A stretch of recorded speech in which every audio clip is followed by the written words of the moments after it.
Devil, I'm the D-E, I'm the D-E-V-I, I'm the D-E, I'm the D-E-V-I, I'm the D-E, I'm the D-E-V, I'm the D-E-V-I-L. I'm the D-E, I'm the D-E-V-I, I'm the D-E, I'm the D-E-V-I, I'm the D-E, I'm the D-E-V, I'm the D-E-V-I-L. The devil.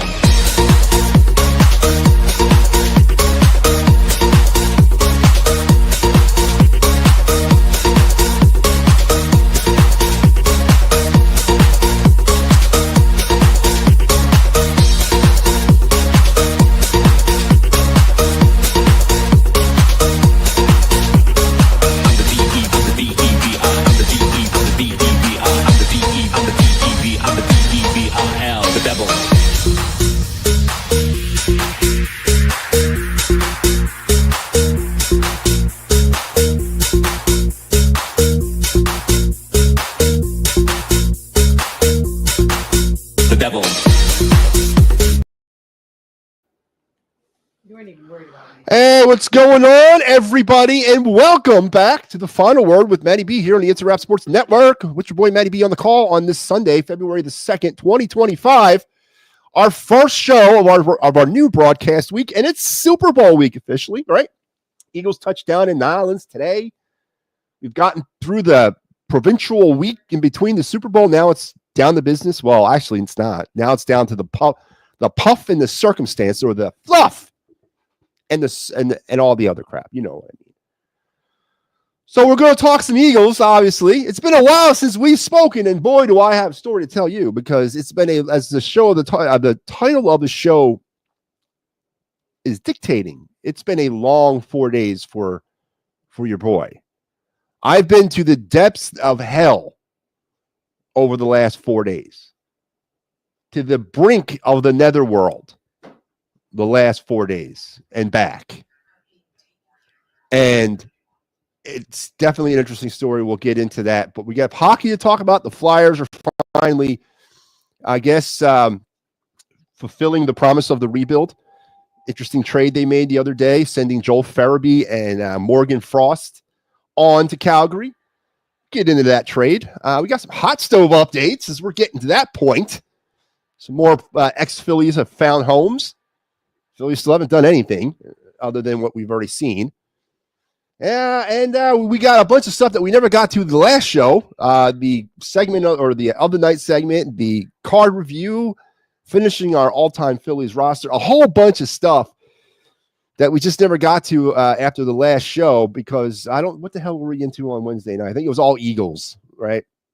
But we're going to get to that tonight, and all the other greatness that makes up this program. So before we get it rocking and rolling here, please give us a like, a subscribe, a share, a ring the bell, a smash the bell, a share out to your friends, all those great things that the kiddies do here on the for this network, as we try to grow this thing from scratch, try to grow it from what it is to what it wants to be, and all the great things that we do have coming in the future is only possible if we continue to get some support. So please help us out. It doesn't take but a second, and it costs absolutely nothing. So let's get it going. With your day in Philadelphia sports history. That's right. On this day, in February 2nd, we're going to go to a hardwood fact, back to basketball. 1968 is your day in Philadelphia sports history. On this date, Wilt Chamberlain, of course, is famous for his 100-point game and the other things that he did off the court. Also had maybe achieved his most famous feat as an NBA basketball player. His most famous, but maybe his least popular one. On this day, in a 131-121 win over the Pistons, Wilt collected 22 points, 25 rebounds, and 21 assists. It was the first and only triple-double in NBA history. Stands to this day. The first and only triple-double. And Wilt Chamberlain accomplished that feat on this day back in 1968. Say what you want about him. He's lost to the generations. He didn't age well. He didn't translate well as the game evolves. But when he played it, there was nobody that was more dominating than he was. And I don't remember him playing. It was before my time.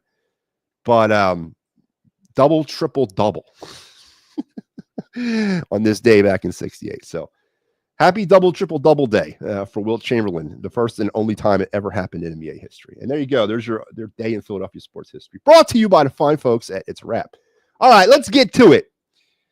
So if you remember on Wednesday when we spoke last, and I was supposed to do the post game on Thursday. So Wednesday was the final word of last week. And when I was on that show, excuse me, I'm going to be coughing a lot tonight, and I'm about to explain why. But so Thursday I was going to do post game, so there was no final word on Thursday. And on Wednesday, if you recall, I was fighting something that was, I could feel myself getting sick. You know that feeling you get? And for me, it's the tickle in the back of the throat. It's that, that fog of war that kind of settles over you. And so I aggressively tried to attack it prior to the show going on the air, and I was too aggressive, and I ended up having to go to sleep for a couple hours. And when I woke up, I felt better in terms of I didn't feel like I was getting sick anymore, but I certainly felt like something had settled in. And I got through the show, but after that, from that point on Wednesday night to about yesterday afternoon, it was a living hell for me from that point on. And that spanned Wednesday night through Saturday afternoon. I got something. Listen, we all have those moments in our life where we can think back and say, yeah, I remember being sick and this time and how bad it was. And I have never been sick like this in my entire life. 104.8 temperature. I mean, that's like, get me to a hospital type sickness, and intermediate sleep, couldn't sleep, lower body aches, everything that you could guess. It was a struggle to get through the last 4 days. I lost like 14 pounds in 5 days. I mean, it was a nightmare. But starting yesterday afternoon and leading into today, things have gotten remarkably better. Temperature is gone. Body aches have subsided. Starting to get my energy back. My appetite's returning. The cough is still pretty bad.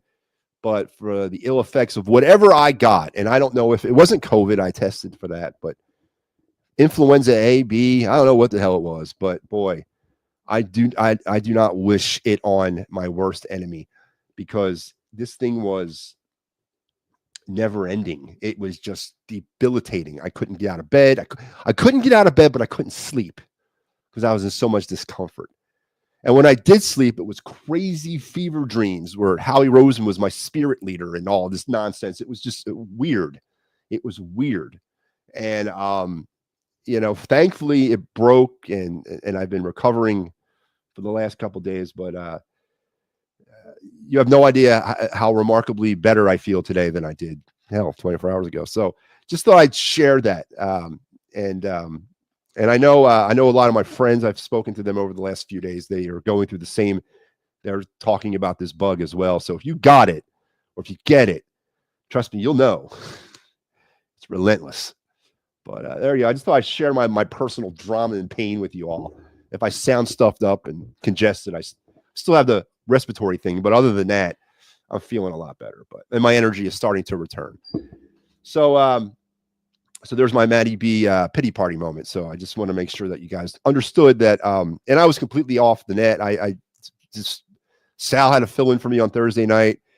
It was horrible, man. It was horrible. I didn't shower for like 4 days. Didn't shave. I was looking like I was just a mess, man. Same clothes on for 4 days. You know those. You know what I'm talking about. We've all been there. But yeah, it was pretty bad. But feeling a lot better now. All right, let's get into the show. 10 days, folks. 10 days until pitchers and catchers report to spring training. 10 days. Just thought I'd put that out because, it's getting there, man. It's getting there. I said this last week. One of the many great things about the Eagles getting to the Super Bowl is that win, lose, or draw, we're going to have about a day or two to lament over it, and then boom, it's baseball season. So that's a positive you can pull out of it, right? I'm not saying that the baseball season is going to be better than the football season was. It may actually be a lot worse, but still it's baseball, and it's not a lag between the games because it's already, I just endured our first weekend without football. And of course, next week is the final game of the season, win, lose, or draw. There is no more football after that, unless you're a Senior Bowl fan and all that. You can watch those games, but there's only like one or two of them, like one game left, right? The Senior Bowl, that's the only one left after this. So for the most part, football's done, right? For the next 7 months. Wow. 6 months? Yeah, man. What is it? March, April, May, June, July, August. 6 months, yeah. That's pretty it's pretty stark. But baseball will be here. And that's good. And that's therapeutic, especially if the Eagles lose. But if the Eagles lose, boy. But I guess it's time to kind of get the conversation rolling again for the Eagles. As I mentioned, the Eagles are in New Orleans. It has begun. Super Bowl week is upon us. Hopefully they spent their bye week, their self-proclaimed bye week well, and I hope they were able to do all the work that was needed to be done, and they instilled the game plans that needed to be done and did all that work over the week that they were in Philadelphia, because now it's the NFL's moment to shine in the week that lead up to the actual game, and they're not going to get much rest as it all begin tomorrow. Super Bowl week will be officially underway, and the Eagles are in the breach to win a Super Bowl.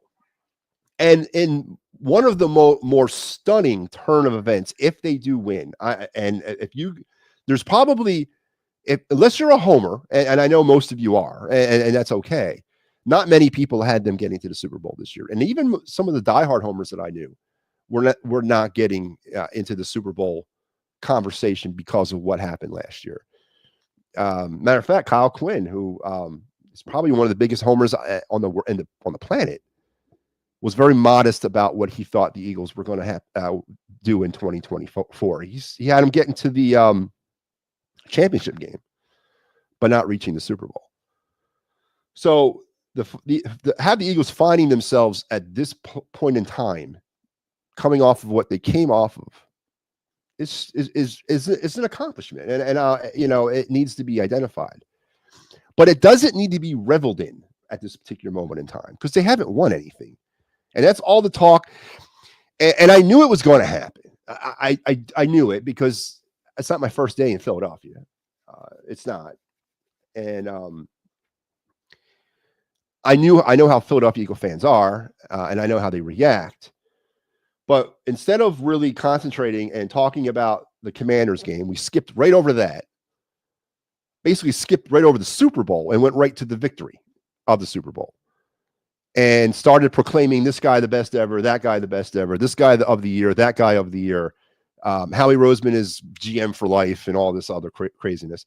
We haven't even won the damn thing yet, and we've already skipped over all of it and started proclaiming people the greatest of all time. I find that a little bit immature and premature, but at the same time, immature and premature. So I just hope that now that we've actually arrived at the Super Bowl week, the week before the actual game, and maybe we can sit down and start talking more X's and O's about what might happen on Sunday, that we can get back into the business of winning the football game, because maybe some Eagle fans out there already think they did win it. And I hope the team doesn't think that going into this game. And everyone seems to think that they don't, and they're laser focused, they're locked in, they're ready to time the hunt and do all those things. And I hope that's the truth, and that's the case. But as I was thinking about this game, and when I was thinking about the ramifications of this game, and what it meant for the Kansas City Chiefs to win this game, and what it meant for the Eagles to win this game, and I know the questions come up already. Well, who does it affect more? Who stands the most to lose by winning this or losing this game? Who stands the most to win by winning this game? I mean, what organization or franchise will be affected the most by the outcome of this Super Bowl? And I thought that's a very interesting question, because just like I thought heading into the NFC Championship game that the Eagles entered that game with all the pressure because they were supposed to be there in a lot of people's mind, and that the Commanders were the upstart and that they were playing with house money. But of course, it didn't kind of work out that way, because the Commanders played real tight and really, I think, thought too much about the game, 4 turnovers and all, that it kind of backfired. I think it's kind of the opposite here. I think it's all resting on the Kansas City Chiefs' shoulders. They have an opportunity to set NFL history. a three-peat. They have an opportunity to do something no other NFL team has done in the Super Bowl era, and that's win 3 in a row. And that's a lot of pressure. It's a lot of pressure, and I don't care who you are.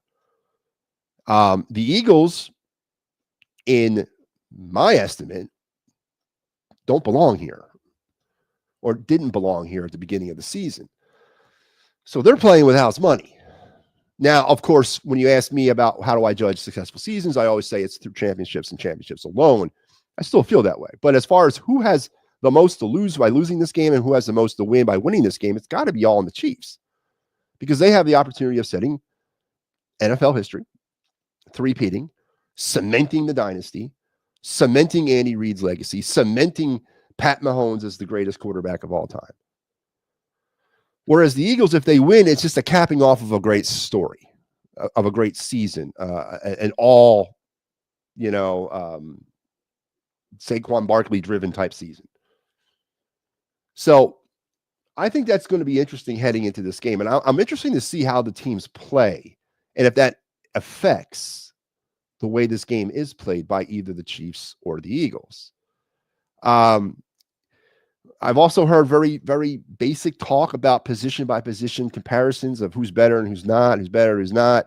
And I don't really agree with what I've heard, because what I've heard from homers who they're not, it really isn't going to matter if to sit here and say Pat Mahomes is not a better quarterback than Jalen Hurts. It's just ridiculous. And I've heard people say that. And so I can't listen to that. That's completely bogus. Pat Mahomes is a better quarterback than Jalen Hurts, hands down, right? Sit here and say Travis Kelce's not better than Dallas Goedert is absolute ridiculousness too. He is. The wide receiver core, yeah, it's better. The Eagles is better, right? The running back core, which, is one person, is better than the Chiefs. I think the Eagles have the edge, position group by position group, of who's better. Where this is going to come down to, it's going to come down to the two most important positions on a football team. And that's the head coach and the quarterback. And that's how I see this. I truly do. This game is going to be won by those two individuals. And who can manage the game better. And who is more successful and outthinking the other one. And I think in that aspect, obviously, the Chiefs have a leg up on the Eagles. I really do. And I'm going to save my prediction score and all that to the middle part of the week when me and Kyle get back together for not the final time, the second to final time. And we do our Birds Blast with Kyle Quinn here at the end of the week and talk about Super Bowl predictions. But I do find it very interesting that the Eagles the Eagles come into this game. They should come in loose, man. They should come in loose, because in a lot of circles, to include mine, they weren't supposed to be here. And they should come in here with that type of loose type play and, continue doing what they're doing. They've done up to this point to get here, and perhaps they'll upset the world. I mean, it can be done. Not saying it can't. It's going to take a complete effort by the Eagles. It's going to take a complete team win. They're going to have to continue to do the things that they've done so well up to this point, not turn the football over. Saquon's going to have to dominate yet again. The offensive line's going to have to take over yet again. The same recipe that's worked well over week is going to have to continue to work. Question is, can it? Is somebody going to crack the code eventually? And we'll see. 6 days away, or 7 days, 7 days away from the actual game. And on this program, or on this network, we got you covered for all your Super Bowl activities. We'll be coming at you pregame and postgame next week on the Super Bowl, as we will give you our Birds Flyby pregame show and our Birds Flyby postgame. We have not released times yet, but we will let you know that when we do. Think for the pregame, at least up to an hour before the game, maybe earlier. And then for the postgame, of course, immediately following the game. So make sure you're checking out and hanging in there and listening to some great Eagles Chiefs pregame on the Birds Flyby. So there you go. There's my Eagles 10 cents. Let's move on now to some baseball because that's really what I actually came. No, you know what? Nah, I can talk about baseball. I'm going to talk about some hockey, man, because the Flyers, boy, on fire. Yeah, losers 2-0 today to the Colorado Avalanche. Good job, Sal, on the post game. I know it's hard. I know it's hard to talk about a team that's been shut out for 3 straight games, and I think you've had all 3 of them games, if I ain't mistaken. Yeah, I think you have. You've done all 3 of those games. No goals in the last 3 games to set a regular season Flyer franchise record. A new level of incompetence has definitely dawned here in Philadelphia as the Flyers today lost 2-0.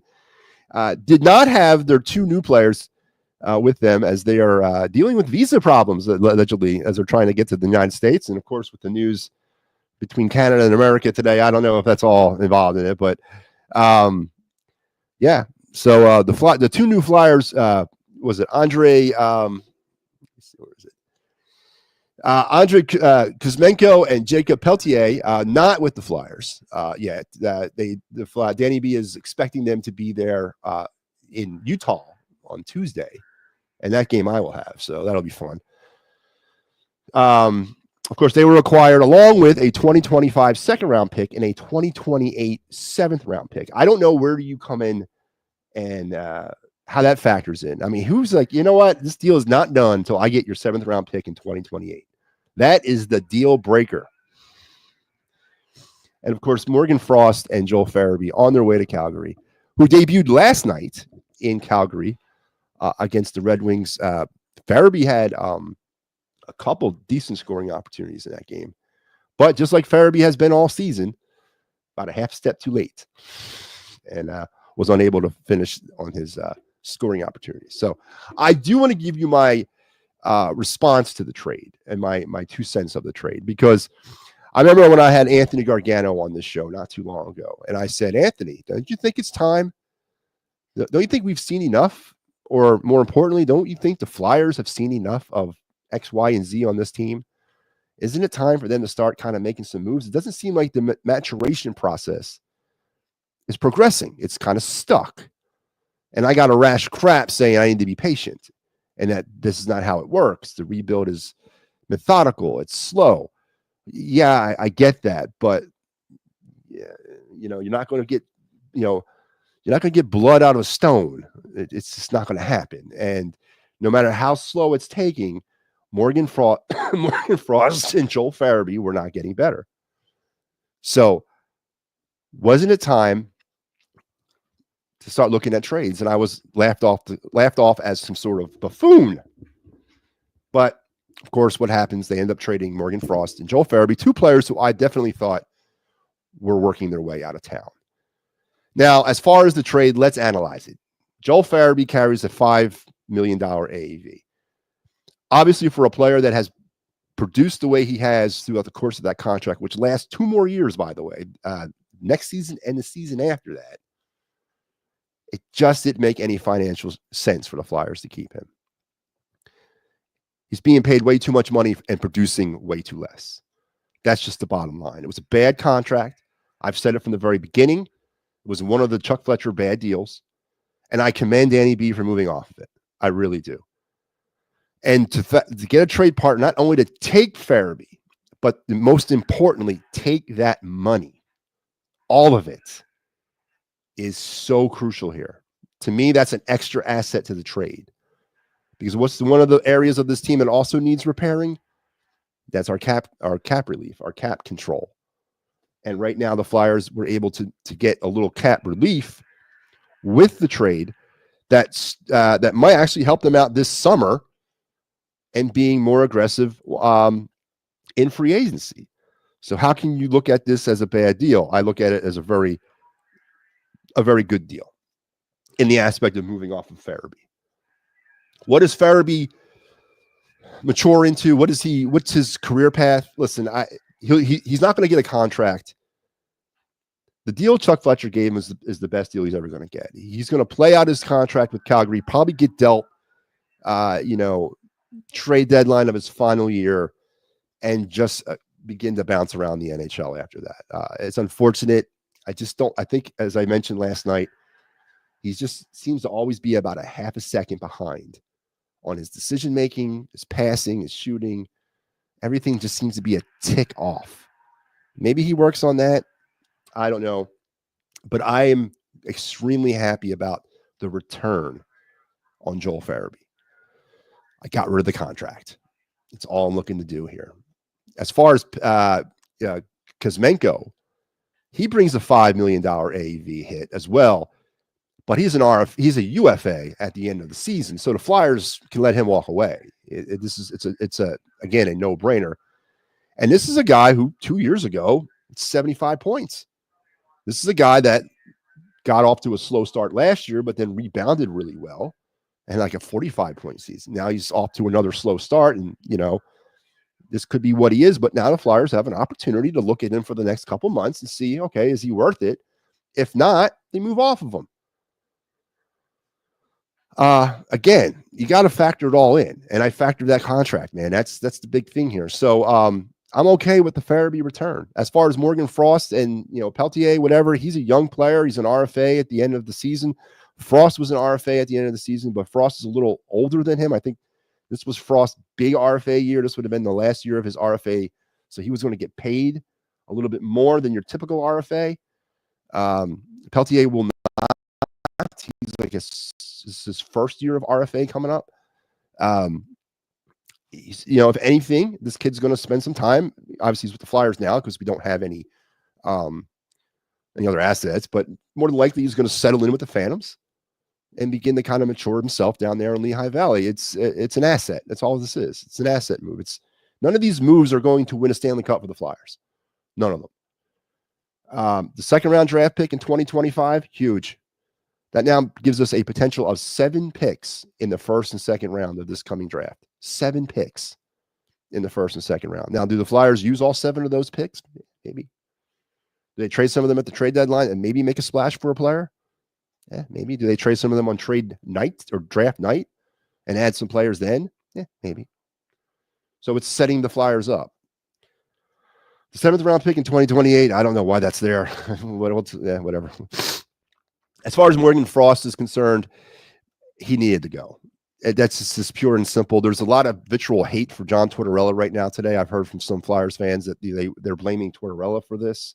They're blaming John Tortorella for not getting production out of Morgan Frost. Listen, Morgan Frost has failed for not only Tortorella, he's also failed for Alain Vigneault as well. So Frost is just a player that has got so much potential and just for some odd reason can't get there.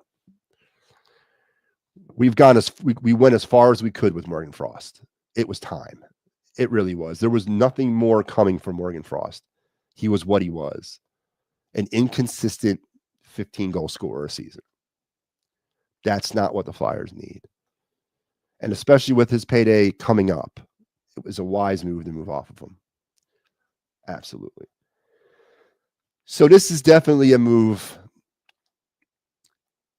in the mold of a rebuild.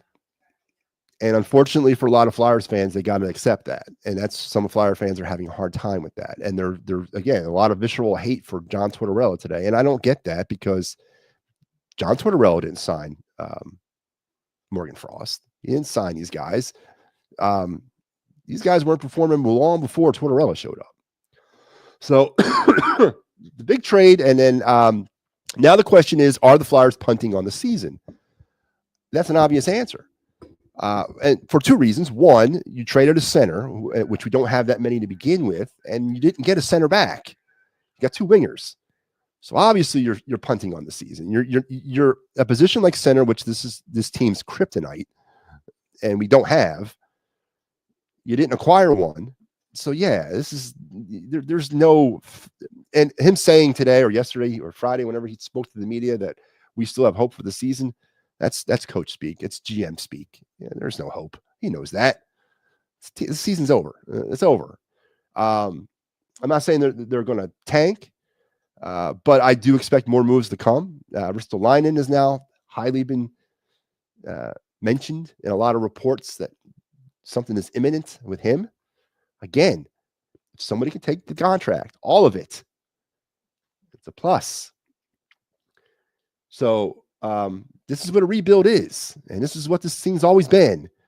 And for Flyers fans to get frustrated and upset about it, welcome to the rebuild. I don't know what else to tell you.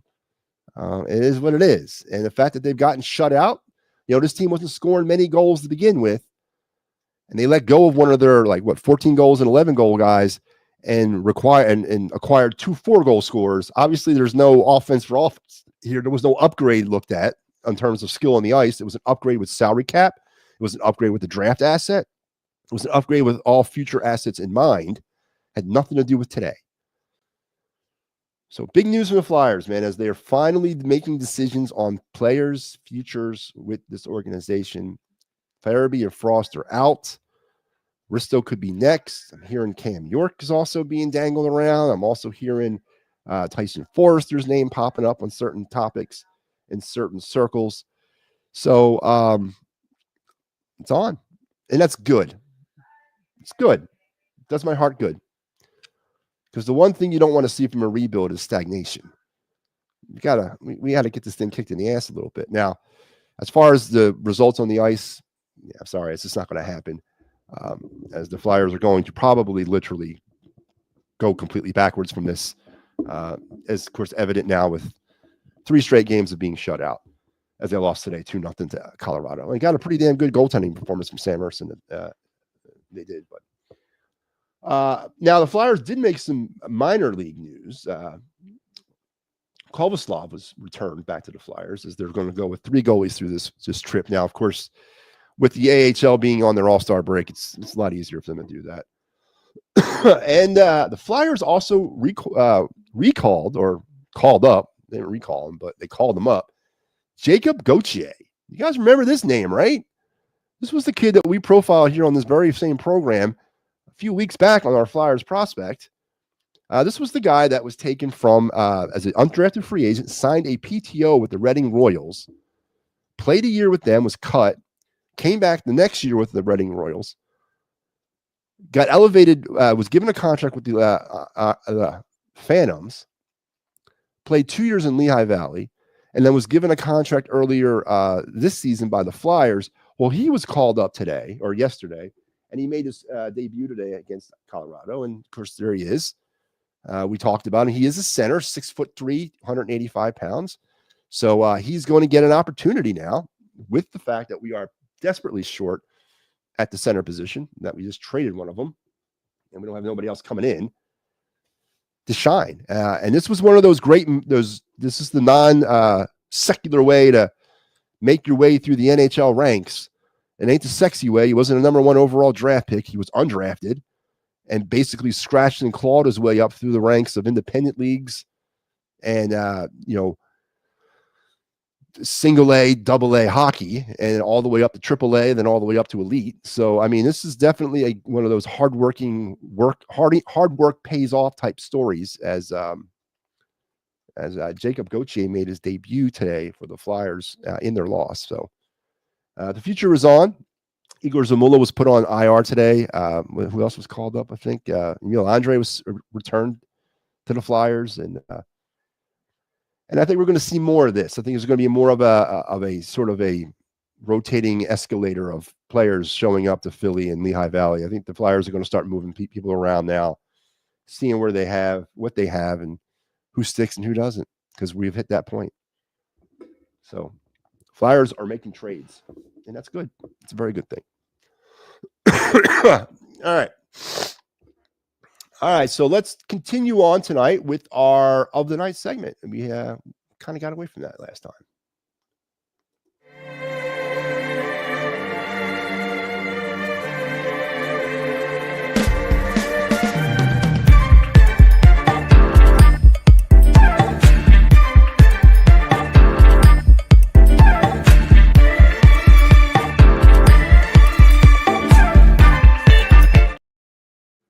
All right. The other night segment, of course, is the time of the night where we take a look at a Flyers prospect, a Phillies prospect, a Flyers draft target, a Phillies draft target, spotlight player from the Flyers or Phillies, and we just kind of kick them around. We're going to go back to hockey.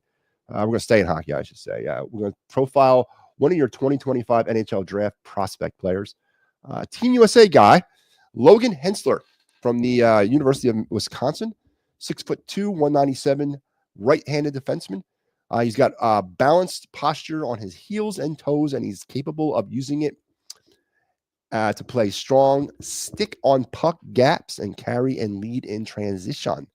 He's got poise and comfort in all three zones. So being a right-handed defenseman and at 6'2", 200 pounds, I expect Mr. Hensler to go probably top five. He'll probably be the first defenseman off the board, and he is your prototypical offensive defenseman who does have above average defensive skills and, of course, way above average offensive skills. And he's got quarterbacking ability. Again, you put those attributes together and you factor in the right-handed shot, you got yourself something. And Logan Hensler potentially could be a flyer prospect, could be a flyer target, as we are looking to potentially rebuild our defensive core as well.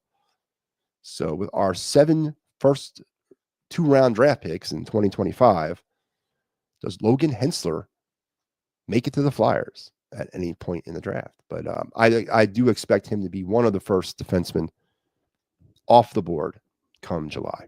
There you go. So there's your of the night segment. Logan Hensler from Wisconsin. He was a Badger. So there you go. All right, let's keep it rolling because let's get into some baseball. Let's talk some baseball. Let's go hot stove.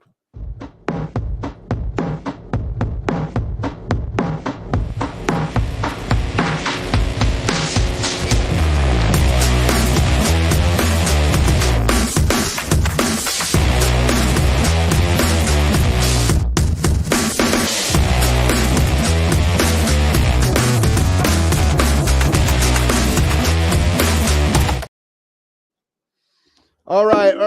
Hot stove report. We're getting to the end of this. Thank God. That's a great feeling as we are really wrapping things up.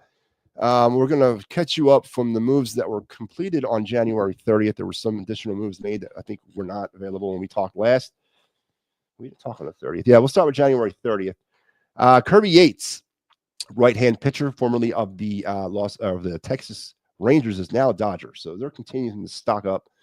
He was their closer last year, 33 saves. Now he's now a Dodger on a 1-year deal. Ryan Stanek, also a right-hand pitcher, is staying with the Mets, as we're going to have to contend with him. We talked about Austin Hayes moving on to the Reds on a 1-year deal. Elias Diaz, the catcher with San Diego, is staying in San Diego on a 1-year deal. Luis Vasquez is going from Chicago to Baltimore. Nick Madrill is going from Chicago to the Mets. Depth move there for the Mets. Carlos Estevez, it's right, another former Philly, as that is now complete, as he is now a member of the Kansas City Royals on a 2-year contract. So there you go. And the Phillies continue to do nothing as we're getting deeper into this, and we're running out of time here. But there is your hot stove report on this February 2nd. And as I mentioned at the top of the show, 10 days till pitchers and catchers report. What are the Phillies going to do? Do they really have the audacity to run this thing back out? I mean, am I starting to have to think that? Amazing. Let's finish up with my Phillies all-time roster.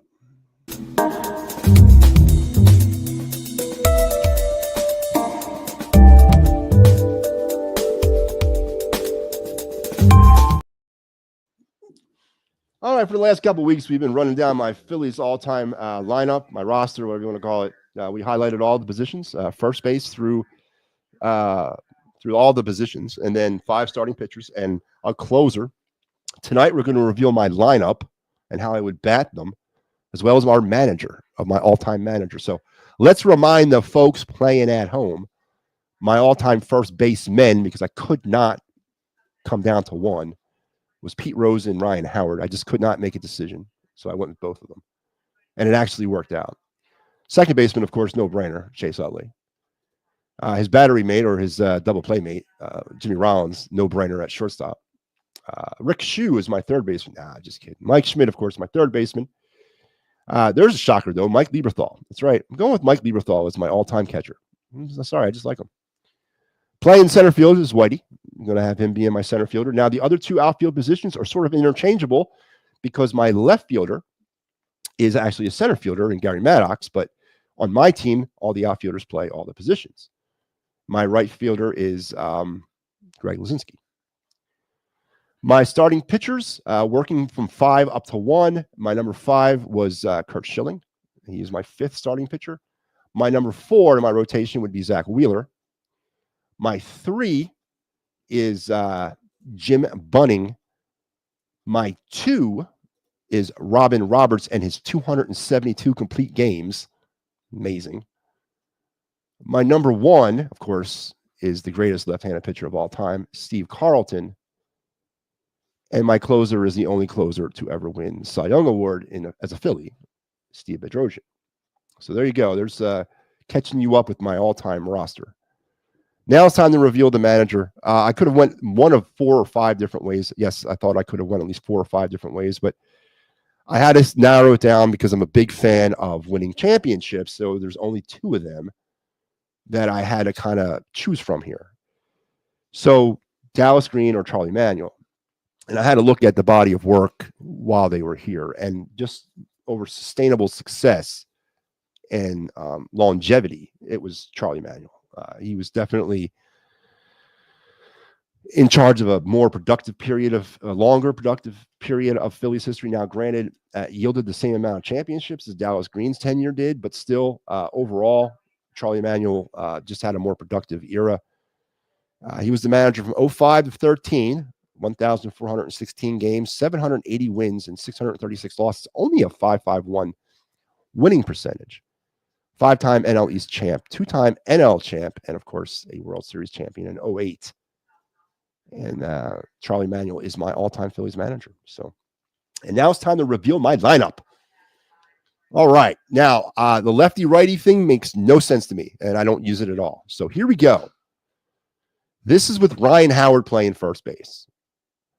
I'm going to have Richie Ashburn lead off, Chase Utley bat second, Ryan Howard bat third, Mike Schmidt bat fourth, Luzinski bat fifth, Maddox hitting 6, Lieberthal at 7, Jimmy at 8, and Pete Rose DHing at 9th. I mean, what do you do with a lineup like that? How do you, I don't even know where, honestly, this is the best I could do with this. I mean, I got basically 3 leadoff batters batting 7 or 8, 9, and 1. Then I got the consummate number 2 hitter in Chase Utley.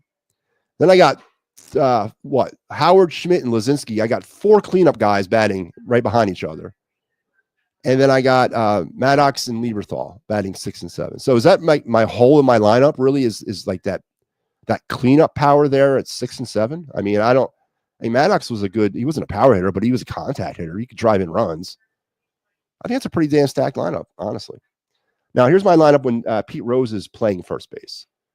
So I'm going to have Rose lead off at this case. I'm going to have Utley bat second, Ryan Howard DHing at batting third, Mike Schmidt batting 4th, Luzinski batting 5th, Maddox 6th, Lieberthal 7, Jimmy Rollins hitting 8th, and Richie Ashburn batting 9th. Again, I mean, I don't know what to do with this, man. This is the best I could do. But there you have it. MattyB's all-time Phillies lineup, all-time Phillies roster, and all-time Phillies manager. And then we're going to take a pause from this, and then we'll probably end up doing the Flyers one here starting next week. So, Michael, how are you? The Phillies have problems. 3 starting left fielder. Their starting left fielder is 33 years old. Yeah, they do, Michael. I agree with you there, brother. We haven't spent much time talking about the Phillies for obvious reasons. And I know the Phillies probably find themselves maybe in a really good position with this, is that they've been able to fly completely under the radar about their lack of activity this offseason. But it's going to end up, they're going to have to face the music on this. And as I've been hinting throughout shows, because we haven't forgotten about the Phillies. We've tried to pay attention to them. How do they have the audacity to run the same starting lineup out there? To think that we, as a paying, consuming, sports knowledgeable fan base, are able to listen to, we got the right players here, after watching significant regression over 3 seasons. I don't understand how. Do they think we're stupid? And I think it's a PR nightmare for them to do that. And I know Bregman and Alonso are still out there. And I'm not saying that, they're coming, but it would really, I think, help things if they could bring one of them here just to kind of temp down the flames between the fans and the management team. Robbie said he'll tinker with the moving Schwarber from leadoff. He said he would bat Schwarber fourth to protect Harper, but would bump Harper up in the lineup, but not past C3. Huh? Robbie is a bumbling fool and got a contract extension. This organization is all bark, no bite in John Middleton.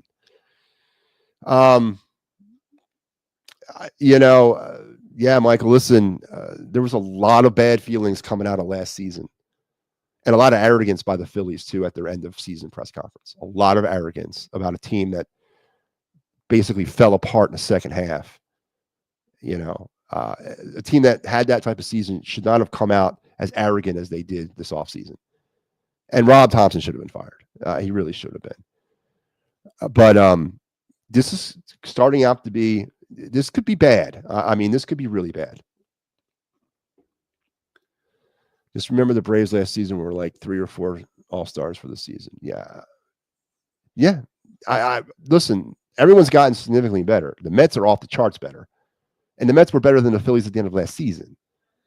So, yeah, Mike, you're right. The Phillies, in reality, are like the third best team in the NL East. They went from first to third. Let's be honest. And maybe that's better for them. Maybe they need to be in that role. Maybe they're like, listen, we can't obviously get off to a fast start and maintain that. So maybe we're better suited than like falling behind a little bit and then catching fire. Maybe that's what they're doing. I don't know. Maybe it's a technique. It's interesting, but I don't know. Sign Alonso, put Bryce in right field and stick. Listen, I agree. 100%. His arm is better. He's no damn Tommy John. It's over. It's been 2 years. Go back, get your ass back in right field. I agree. And as I mentioned, I was not on board with signing neither one of them at the beginning of the offseason because I didn't think they were needed here. But now that we've done nothing, except for Max Kepler and Romano or Merno, Joe Ross, Jesus Luzardo. Good God, man, that's nothing. Do the Phillies need to sign one of those guys just to friggin' throw a sacrifice to us, the fans, and say, look, we didn't forget about you. We signed Pete Alonso. Or we signed Alex Bregman. Because to run out the same group of guys who have literally regressed over the last 3 years and to expect anything different from that, lunacy. But I agree with you. I got no problems bringing Alonso here, sticking him in first, saying, Harper, get your butt out in right field. I don't want to hear it. Your arm ain't hurting anymore. Let's go. I agree, Mike. 100%. I agree with you. So 10 days, it all starts down there. And hopefully, as I mentioned, we get into the spring training on a positive side, right? It's about coming off of Eagles Super Bowl, right? You have when they get into games and they pan in the Bay Carrot Park stands, you see a lot of Eagles Super Bowl championship trophy or Super Bowl championship gear and hats and T-shirts, and people kind of still on the high of that as the season kind of kicks off. And maybe that'll mask some of the displeasure that the Phillies are going to bring this city, until summer. But I'm concerned. I'm very concerned. I'm very concerned about what the season is going to be. And I'm very concerned about what this team is going to be. So I don't know. We'll see. Schwarber, Turner, Harper, Alonso. No, Michael, get Schwarber out of there, man. I would say this. If we're going to do this, you know what? I don't mind this. Why can't we put Turner 1?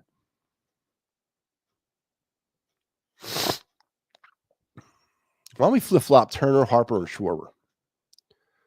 Turner 1, Harper 2, Schwarber 3. I think that's better. But I like that lineup. I would do that lineup. I like how you have JT or Stott down there batting ninth. That's another thing. God forbid I see Bryson Stott batting fifth again. And I'm the lunatic. This man had Bryson Stott batting fifth in his lineup. On what planet? What planet is Bryson Stott a 5-hole guy in Major League Baseball? It's craziness, man. Absolute craziness. But the Phillies will be back at it in 10 days. Get to see Frenchie's Tiki Bar. Man, God. Good stuff.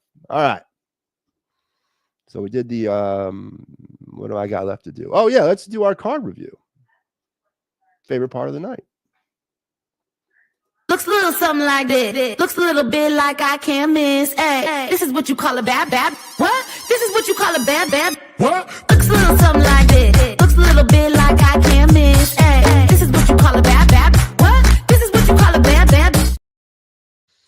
All right, this is the card review section of the night. This is where I take a card from my very vast sports card collection and we cut it up. Well, we don't actually physically cut the card up.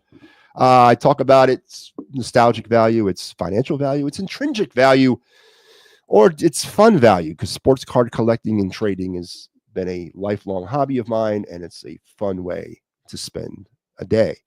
And just recently, I was able to put all my cards together, organize them along with my stepsons, and create this massive collection of cards. And now we have time to display them, sell them, and talk about them. So let's get into it. But Michael's got another lineup for me. But my real lineup is Turner, Bohm, Harper, Alonso, Schwarber, Nick. Again, I like that too. Bohm at two. I don't have no problem with that either. That's where this is my lineup in the show. Actually, minus Alonso. I don't have on the Phillies, but I have Turner, Bohm, Harper, and then I have Schwarber batting fourth. But no, I agree with this. This will work for me as well. Absolutely will work. Absolutely. Yeah, no, I agree with Michael. Either one of those lineups work. But yeah.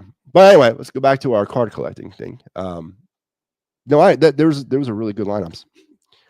So tonight's card, we're staying in baseball. We're going to go to 2004 Topps, to one of the greatest catchers ever to play the game.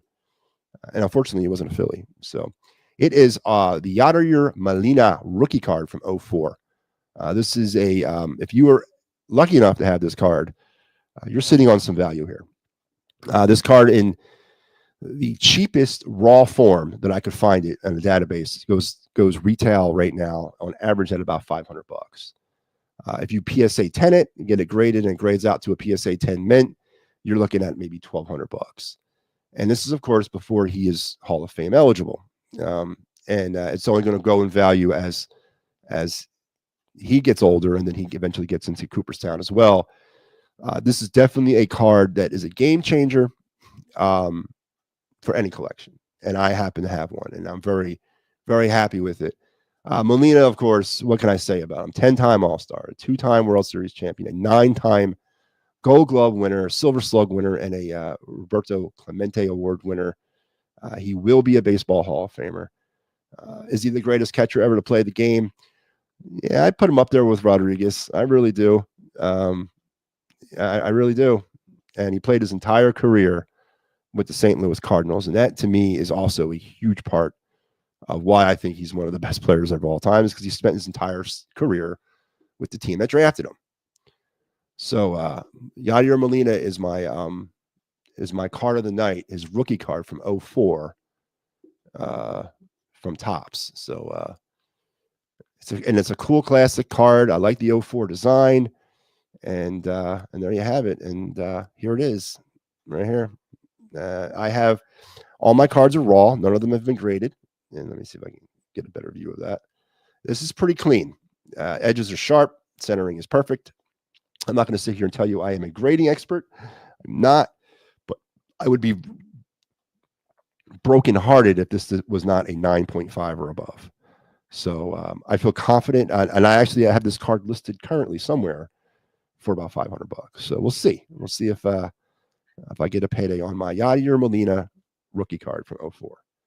And there you go. There's my card of the night segment here on the program. So it's good to get all that back out of my system, man, because we didn't do any of it because of last week. Last week was a weird week. As I said, I'm back, but boy, I went on a journey to the netherworld last week, man. I was deathly ill. You have not lived until you've experienced a fever that measured out at 104.8. Yeah, that is some living right there, man. That's all kinds of discomfort.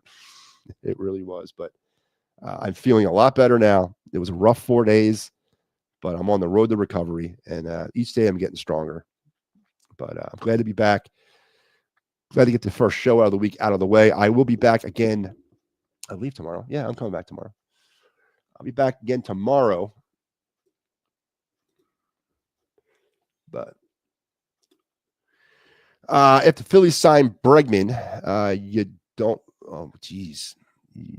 Do you have home at third and move him Bohm to first and Bryce to the outfield? I don't think. Listen, there's no way you can keep Bohm if you sign Bregman. You got to move Bohm. You got to move him along. There's just no reason to keep Bohm. It would make no sense to keep Bohm. You'd have to do.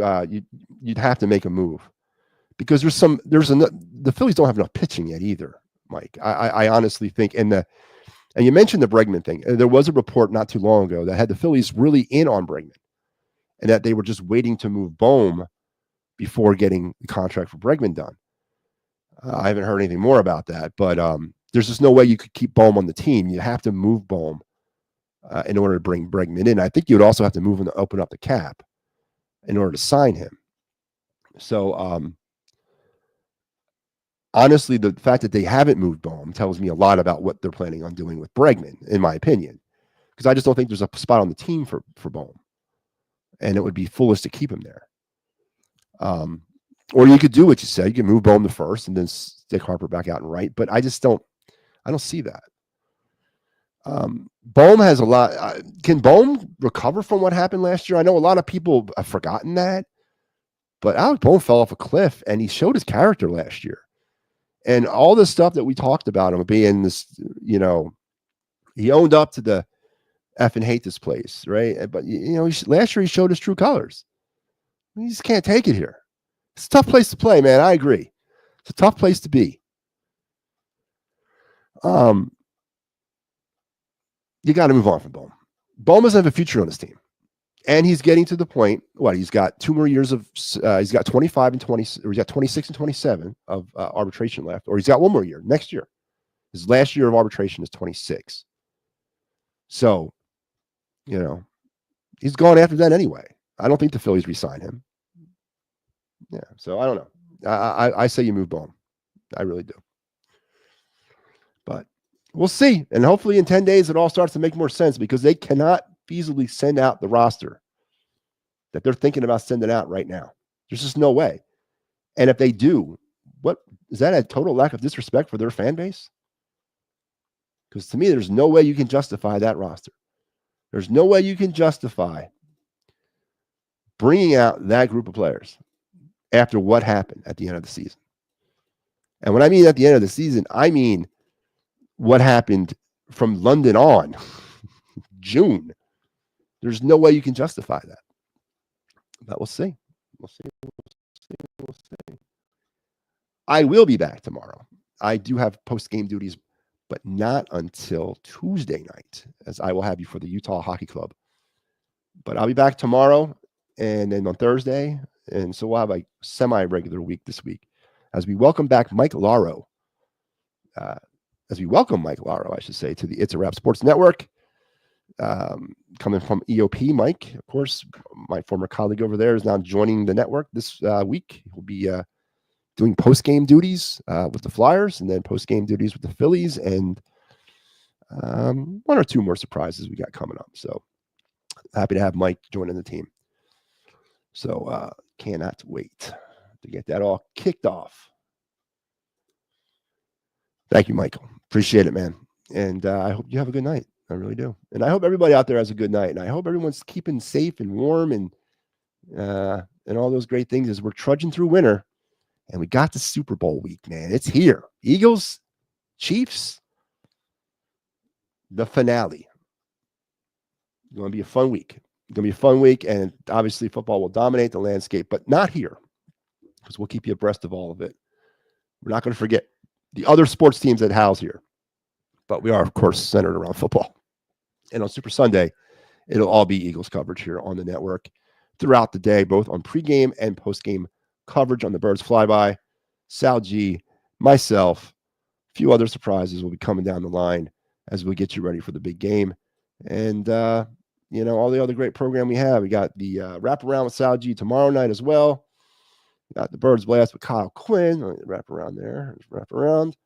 And the Birds Blast with Kyle Quinn. All that great stuff coming up this week as well. So you guys have yourself a fantastic rest of your night and an even better tomorrow. We'll talk later.